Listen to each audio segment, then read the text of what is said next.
పనస పొట్టు fried rice కి కావాల్సిన పదార్థాలు ఏంటో ఇప్పుడు చూద్దాం. పనస పొట్టు అరకప్పు, బాస్మతి బియ్యం 1 కప్పు, తరిగిన ఉల్లిపాయ 1, తరిగిన పచ్చిమిరపకాయలు 2, కొత్తిమీర కొద్దిగా, పుదీనా కొద్దిగా, ఆమ్చూర్ 1/2 టీ స్పూను, ఉప్పు తగినంత, మిరియాల పొడి 1 టీ స్పూను, నూనె 2 టేబుల్ స్పూన్లు. ముందుగా మనం బాస్మతి రైస్ ఉడికించి పొడి పొడిలా రెడీగా పెట్టేసుకోవాలన్నమాట అయితే పక్కన. ఓకే, సో బాస్మతి రైస్ కొంచెం పొడి పొడిలా ఉడికించి పక్కన పెట్టుకోవాలి. ఓకే, అంటే మార్కెట్ లో దొరుకుతుంది చిన్న చిన్న ముక్కలుగా. ఓకే, ఇది తీసుకొని ఉంచుకోవాలి. కొద్దిగా నూనె, ఓకే, తరిగిన పచ్చిమిర్చి ఇందులో వేసుకోవాలి. ఓకే,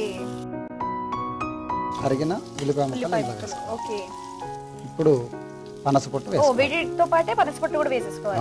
సో ఇప్పుడు నెక్స్ట్ ముందు కొద్దిగా ఉప్పు వేసుకోవాలి. ఓకే, సాల్ట్ ఇందులోనే వేసేస్తున్నారు. ఇప్పుడు మనం రైస్ వేసుకోవాలి.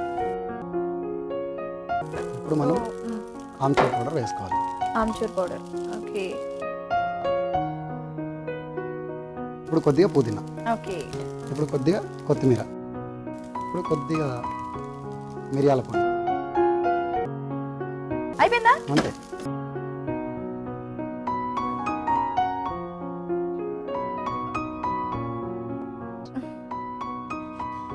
Wow, plate decoration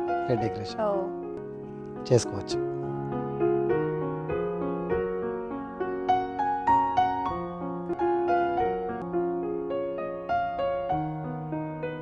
white colour plate మీద colourful fried rice and red colour తో అరేంజ్ చేస్తున్నారు.